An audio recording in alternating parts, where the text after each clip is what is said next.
Hello बच्चों, क्या हाल चाल। तो जैसा कि आप सभी लोग जानते हैं कि अपना जो सीरीज चल रहा है कौन सा 11th केमिस्ट्री का है ना, ठीक है। तो वो अपन कंटिन्यू करने वाले हैं। बीच में थोड़ा सा 2-4 दिन गैप हो गया था, उसके लिए माफ करना, ठीक है। तो अपना 11th केमिस्ट्री चल रहा था, क्या चल रहा था, 11th का केमिस्ट्री चल रहा था, है ना। 11th केमिस्ट्री में कौन से चैप्टर चल रहा था? चैप्टर नंबर 2 क्या चल रहा था? एटॉमिक स्ट्रक्चर चल रहा था ना।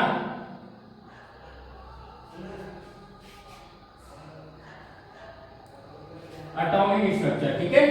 तो पिछले लेक्चर में अपन ने क्या बात कर लिया था? पिछले लेक्चर में अपन ने लैम्डा का जो मान था, क्या लैम्डा का जो मान था, लैम्डा बराबर -13.6 जेड स्क्वायर अपॉन में n स्क्वायर, ये वाला फॉर्मूला अपन ने क्या कर लिया था? डिराइव कर लिया था। और इसमें अपन ने लैम्डा के कई सारे मान भी देख लिए थे, जैसे कि अपन ने देखा था लाइमन श्रेणी, देखा था क्या देखा था? लाइमन श्रेणी, है ना, लाइमन श्रेणी देखा था, है ना। उसके बाद बामर श्रेणी देखा था, बामर श्रेणी देखे थे, है ना। उसके बाद और भी पास्कल श्रेणी, और उसके बाद है अपना ब्रैकेट श्रेणी, और उसके बाद है अपना एफ फंड या पी फंड श्रेणी, है ना। ये सब देख लिए थे। तो एक चीज और बताने वाला हूं, जो लाइमन श्रेणी जो अपन ने उच्चतम यानी मैक्सिमम लाइमन श्रेणी कितना आया था? तो आप बोलोगे लगभग 1200 एंगस्ट्रॉम के आसपास आया था। और मिनिमम कितना आया था? मिनिमम कितना आया था? 911 एंगस्ट्रॉम के आसपास आया था अपने पास, है ना। ये जो श्रेणी होती है, ये क्या है? सीधा सीधा लैम्डा का मान है, तरंगदैर्घ्य, ठीक है। क्या है? तरंगदैर्घ्य। और इसमें बामर श्रेणी में अपने पास आ जाता है बामर श्रेणी और पास्कल श्रेणी, है ना। ये बामर श्रेणी के बाद पास्कल श्रेणी आता है, ठीक है। क्या आता है? बामर श्रेणी के बाद पास्कल श्रेणी आता है। इसमें होता है लगभग 1300 एंगस्ट्रॉम से लगभग 3500 एंगस्ट्रॉम तक, ठीक है। और इसमें जाता है मिनिमम जाता है 3600 एंगस्ट्रॉम से अपने पास 6500 से 7000 तक जाता है, ठीक है। इतना 6500 से 7000 तक अपने पास इस श्रेणी में प्राप्त हो जाता है, ठीक है।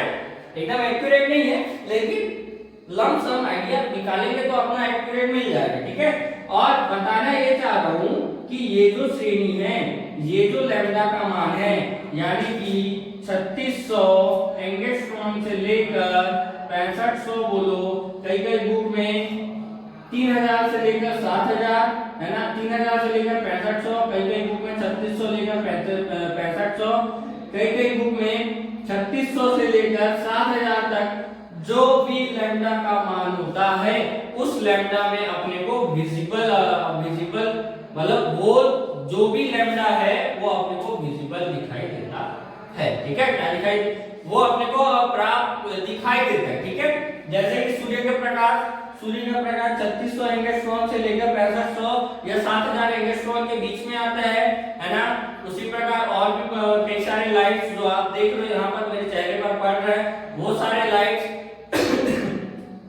इसी उसके जो लैम्डा है, उसका जो लैम्डा का मान है वो इसी के बीच में आता है, इसीलिए वो अपने को इतना विजिबल प्राप्त होता है, ठीक है। ठीक है, तो अपन ने पिछले लेक्चर में ये सब पढ़ लिया था, ठीक है। अपन ने क्या क्या पढ़ा था? और इस सबसे पहले अपन ने किसका परमाणु का थ्योरी देखा था, परमाणु मॉडल देखा था। डाल्टन, कौन था? डाल्टन, है ना। उसके बाद आया रदरफोर्ड, है ना। उसके बाद कौन आया? उसके बाद इसकी कमी को निकाला किसने? मैक्सवेल ने। उसके बाद लास्ट में आया भैया अपना बोर। कौन आया? बोर भैया है। कौन है? बोर भैया। ठीक है, नील्स बोर। ठीक है, अपन ने इसकी का भी देख लिया, इसका का भी देख लिया, इसका भी का भी देख लिया, अब इसका देखेंगे। ठीक है, तो सबसे पहले हेडिंग लगा दो बोर के मॉडल की कमियां। बोर के परमाणु मॉडल की कमियां। ठीक है, बोर के परमाणु मॉडल की कमियां। ठीक है, तो सबसे पहला कमी है, उसको आप सभी लोग जानते हैं, मैं भी जानता हूं। ठीक है, उससे पहले अपन ये जान लेते हैं कि इलेक्ट्रॉन का द्रव्यमान क्या है। इलेक्ट्रॉन का द्रव्यमान है और वो किसी परमाणु में है ना, किसी परमाणु में, ये तो हो गया नाभिक है ना। अब ये परमाणु में सबसे पहले क्या करता है? वृत्ति गति करता है। ठीक है, वृत्ति गति करता है। अब आपको आपके जानकारी के लिए बता दूं, इसका वेग जो होता है, इसकी वृत्ति गति का जो वेग होता है वो होता है 2.18 इंटू 10⁶ मीटर पर सेकेंड। ठीक है, इतना स्पीड से ये इलेक्ट्रॉन किसी परमाणु में इतना स्पीड से घूमता है ना।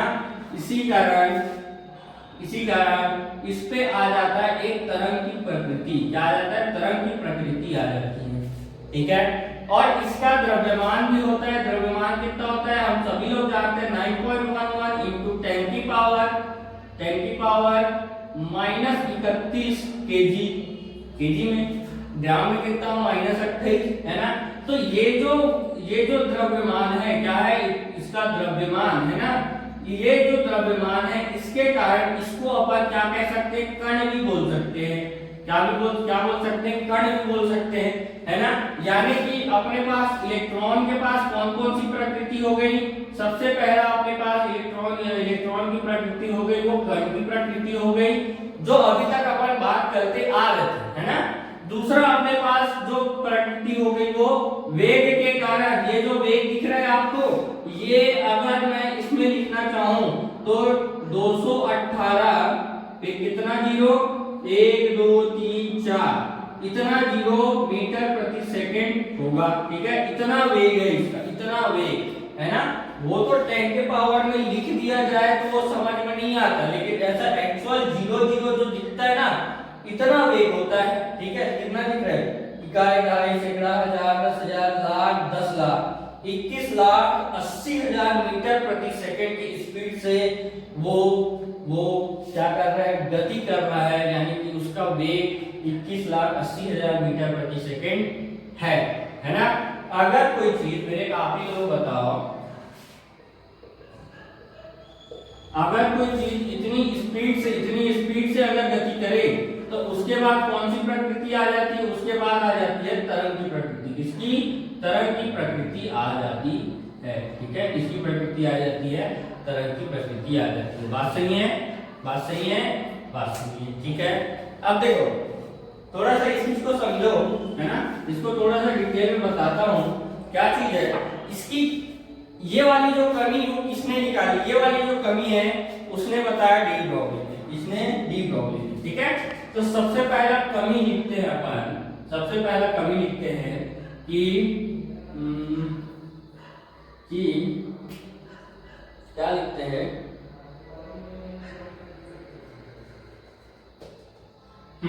सबसे पहला कमी है कि इलेक्ट्रॉन, ऐसा लिखो, बोर के अनुसार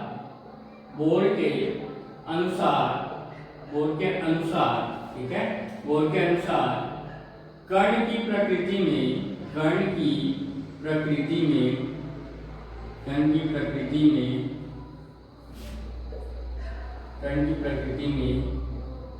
किया गया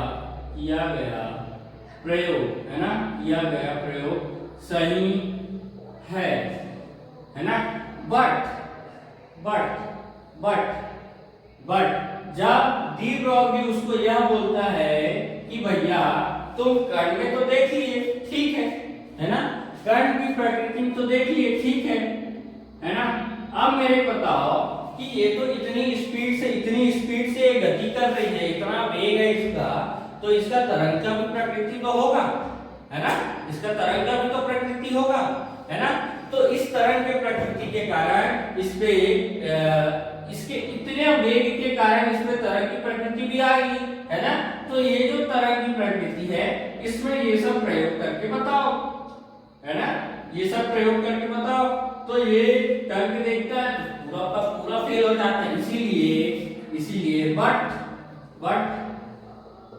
बोर का नियम या उसका प्रयोग, है ना, बोर का नियम या उसका प्रयोग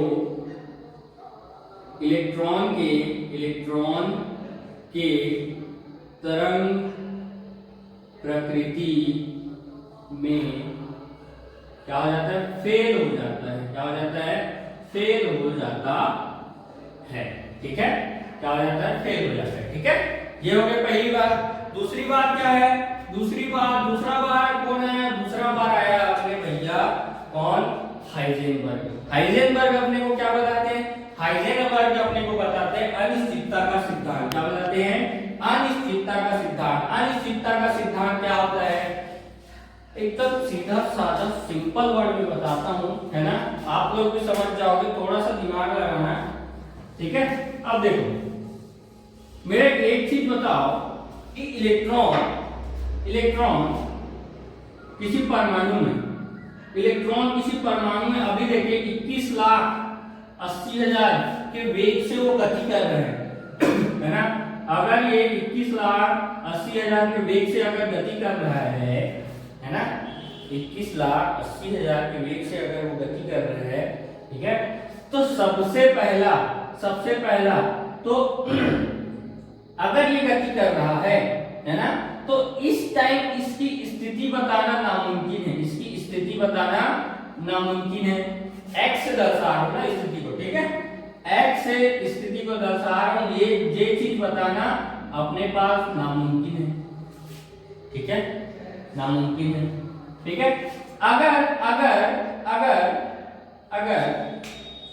अगर स्थिति अपने को पता चल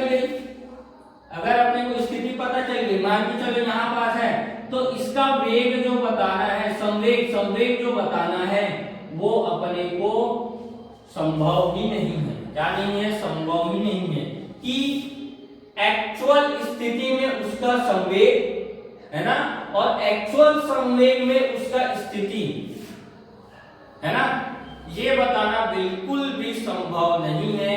ये चीज अपने को किसने क्लियर किया, अपने को हाइजेनबर्ग ने क्लियर किया। तो हाइजेनबर्ग द्वारा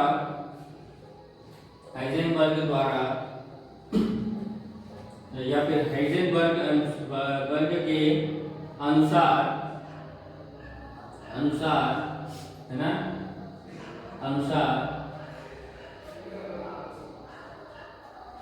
हाइजेनबर्ग के अनुसार किसी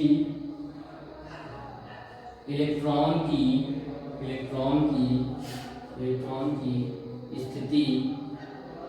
स्थिति व संवेग दोनों एक साथ बताना या उसको निश्चित करना, एक साथ बताना, है ना, या उसका मान निकालना संभव बिल्कुल भी नहीं, संभव नहीं, ठीक है। इसी को बोलते हैं हाइजेनबर्ग का अनिश्चितता का सिद्धांत। क्या बोलते हैं, अनिश्चितता का सिद्धांत, ठीक है। हाइजेनबर्ग का अनिश्चितता का सिद्धांत इसी को बोलते हैं, ठीक है। अब देखो मेरे भी बताओ, अगर कोई ये वेग, अगर ये पूरी गति कर रही है, उस टाइम तुम स्थिति बताएगा तो बता पाएगा क्या, नहीं, बिल्कुल भी नहीं बता पाएगा क्या, नहीं। अब मेरे ये बताओ कि ये जो गति कर रही है ना, उस टाइम आप ये बोलोगे कि यही पास उसका जगह है, तो हो पाएगा क्या, बिल्कुल भी नहीं। वो 0.0000001 सेकेंड में पूरा वो एक चक्कर लगा पा रहा है, इतना स्पीड है उसके पास, 21,80,000 मीटर प्रति सेकेंड इतना स्पीड है, वो कोई कम स्पीड नहीं है भैया, है ना, ठीक है,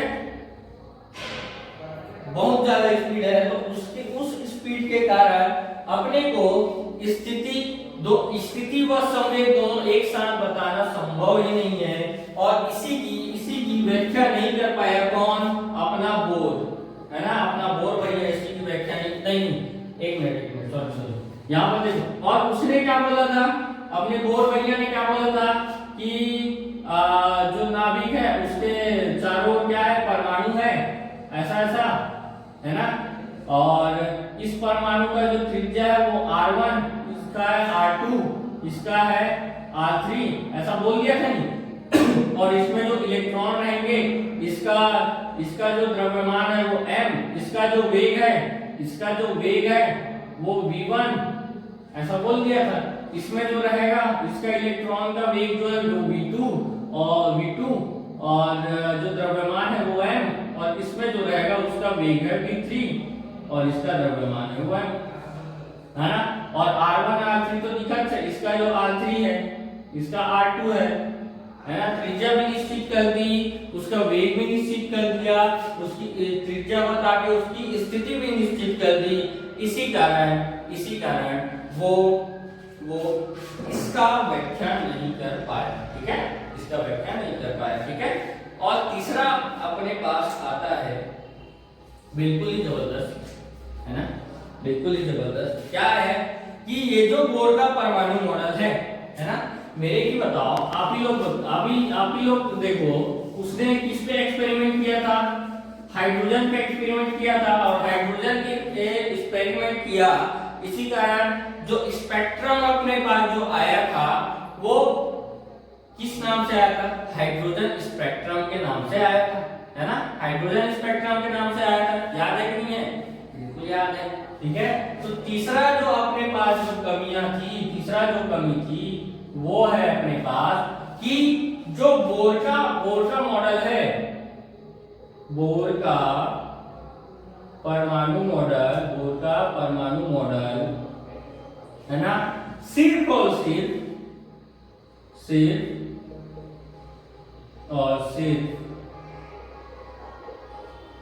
एक इलेक्ट्रॉन के कण पर कार्य करता है, एक इलेक्ट्रॉन के कण पर कार्य करता है, ठीक है। या फिर इसको ऐसा बोलो कि एक इलेक्ट्रॉन वाले तत्व, परमाणु या फिर आयन, है ना, एक इलेक्ट्रॉन वाले तत्व, परमाणु या आयन पे इसका जो मॉडल है वो कार्य करता है, ठीक है। अब देखो उदाहरण क्या है अपने पास, जैसे हाइड्रोजन हो गया, है ना, हीलियम प्लस हो गया, उसके बाद लिथियम 2 प्लस हो गया, ये सब उदाहरण है ना, इसमें भी एक परमाणु, इसमें भी एक इलेक्ट्रॉन, इसमें भी एक इलेक्ट्रॉन, इसमें भी एक इलेक्ट्रॉन, ठीक है। अब देखो तीसरा जो सबसे मेन कमी थी, स्पेक्ट्रम को नॉर्मल अवस्था पर देखने पर बोर का मॉडल सही है, ठीक है। देखो चौथा प्रयोग क्या किया, बड़ा जबरदस्त। अब देखो अपने पास क्या निकालते थे, ये जो परमाणु है ना, ये मान के चलो, और हाइड्रोजन का ही ले रहा था, किसका, हाइड्रोजन का ले रहा था, है ना, और इससे जो इलेक्ट्रॉन का जो भी आवागमन हो रहा था, उसका जो स्पेक्ट्रम है अपने को इसमें प्राप्त हो रहा था, इसमें स्पेक्ट्रम लाइन में प्राप्त हो रहा था, कैसा ऐसा प्राप्त हो रहा था, ठीक है। लेकिन बाकी जो वैज्ञानिक है उन्होंने क्या प्रयोग किया कि ये जो हाइड्रोजन का परमाणु है, ये जो क्या है, हाइड्रोजन का जो परमाणु है, इसके ऊपर चुंबकीय क्षेत्र, है ना, क्या रख दिया, चुंबकीय क्षेत्र, जैसे इसको मान लो n, चुंबकीय क्षेत्र नीचे में क्या रख दिया, S रख दिया, या फिर ऊपर नीचे ऐसी, ठीक है। और उसके बाद दूसरे में करके देखिए, दूसरे में ऊपर में रख दिया प्लस, है ना, और नीचे में रख दिया माइनस, यानी कि ये चुंबकीय क्षेत्र और ये विद्युतीय क्षेत्र, है ना। इन दोनों से जब निकल रहा था, दोनों अलग अलग है ना, इन दोनों से जो इलेक्ट्रॉन का जो स्पेक्ट्रम लाइन अपने को प्राप्त हो रहा था वो इस स्पेक्ट्रम लाइन के इस जो स्पेक्ट्रम लाइन यहाँ पर तो प्राप्त हो रहा था एक थरे, है ना, एक थरे अपने को ये वाला प्राप्त हो रहा था, है ना। लेकिन इसके अंदर अगर माइक्रोस्कोप के जरिए और देखा गया, है ना, तो इसके अंदर एकदम सतत लाइन अपने को प्राप्त हो गई। इसकी व्याख्या किसने नहीं कर पाई? इसकी व्याख्या बोर के मॉडल ने नहीं कर पाई, है ना। इसीलिए ये चारों बोर के मॉडल की सबसे बड़ी कमियां हैं, ठीक है। तो ये चौथा पॉइंट मैं लिखवा देता हूं कि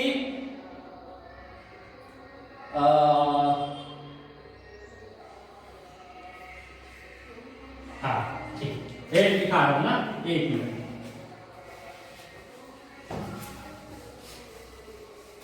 स्पेक्ट्रम लाइन के प्रयोग में स्पेक्ट्रम लाइन के प्रयोग में, है ना, प्रयोग में विद्युत क्षेत्र या चुंबकीय क्षेत्र का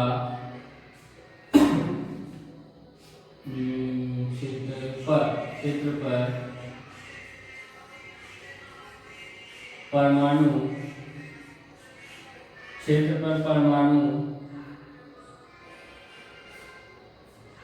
पर प्रयोग करने से, है ना, स्पेक्ट्रम लाइन में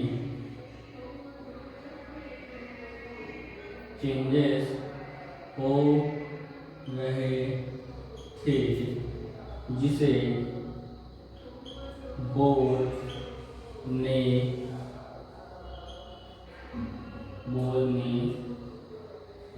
के परमाणु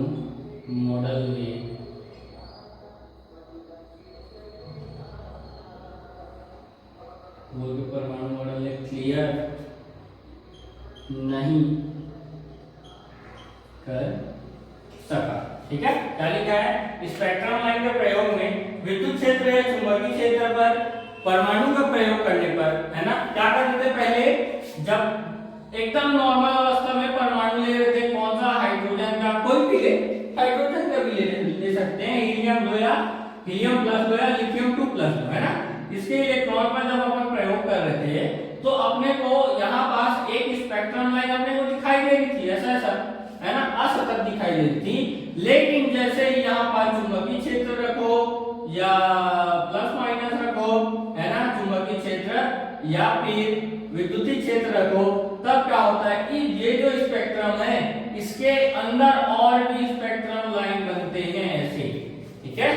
और भी स्पेक्ट्रम लाइन बन रहे थे जिसकी व्याख्या बोर का परमाणु मॉडल नहीं कर पाया, है ना, बोर का परमाणु मॉडल नहीं कर पाया, जिसके कारण बोर के परमाणु मॉडल को पूरा का पूरा स्वीकार नहीं किया गया, है ना। इसके बाद आया अपना क्या नाम है? श्रोडिंगर। कौन आया? श्रोडिंगर। क्या नाम है? श्रोडिंगर, है ना। ये जो भाई साहब हैं, इसने एक समीकरण दिया। क्या समीकरण दिया? इसने एक समीकरण दिया जिसमें साइन स्क्वायर का वैल्यू अपने को पता चला, ठीक है। और साइन स्क्वायर का वैल्यू पता चला तब जाके अपने को इन साइन स्क्वायर के वैल्यू से अपने को 3 क्वांटम संख्या प्राप्त हुई। कितनी? 3 क्वांटम संख्या प्राप्त हुई। अब ये मत बोलना भैया कि 4 क्वांटम संख्या होते, अपन जानते हैं, आप 3 कैसे बोलो? बता। ये जो साइन स्क्वायर का जो मान अपने को प्राप्त हुआ है, इससे 3 क्वांटम संख्याएं अपने को प्राप्त हुई और एक क्वांटम संख्या इसने बनाई, ठीक है। एक क्वांटम संख्या इसने बनाई, ठीक है। तो आज की यही वीडियो को यहीं पर समाप्त करते हैं। और जोरदार लाइक करना, शेयर करना और सब्सक्राइब करना। ठीक है, तो मिलते हैं कल। जय हिंद।